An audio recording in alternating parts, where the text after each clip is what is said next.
پسند نہیں ہے؟ اس میں بھی آپ نے بجائے پریشان ہونے کے ایک سوال پوچھنا ہے کہ سر یہ بتائیے یا میم آپ یہ بتائیے کہ آپ یہ سوال کیوں کر رہے ہیں یا آپ بات کیوں کر رہے ہیں. ظاہر اس کا مطلب یہ ہوتا ہے نا ہر سوال کے پیچھے کوئی نہ کوئی لاجک ہوتی ہے.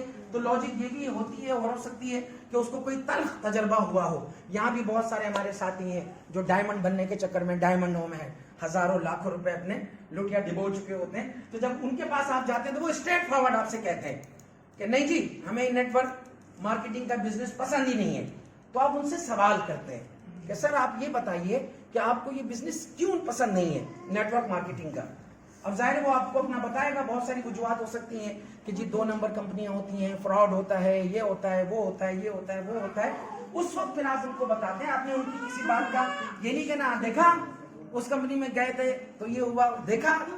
آپ نے ان کی تائید کرنی ہے کہ آپ بالکل صحیح کہہ رہے ہیں. لیکن آپ یہ بتائیے کہ کسی 2 نمبر کمپنی کی وجہ سے آپ کسی اوریجنل کمپنی کو اگر یہ چھوڑ دیتے ہیں تو کیا یہ عقل مندی کا مطلب فیصلہ ہوگا؟ تو ظاہر ہے پھر وہ خود بخود آتا ہے دوسری طرف. اور پھر اس کے علاوہ آپ اس کو بتاتے ہیں کہ دیکھیں بیسیکلی نیٹ ورک مارکیٹنگ کے اندر ہوتا کیا ہے. نیٹ ورک مارکیٹنگ یہ کوئی بیچنے اور خریدنے کا کام نہیں ہے. اس کام میں کرنا یہ ہوتا ہے کہ ہم ایک ٹیم کی شکل میں کام کر رہے ہوتے ہیں اور ایک دوسرے کی صلاحیتوں سے فائدہ اٹھاتے ہوئے زیادہ سے زیادہ اپنی سیل بڑھاتے ہیں اور اس پرفارمنس پر ہماری ارننگ زیادہ سے زیادہ ہوتی چلی جاتی ہے.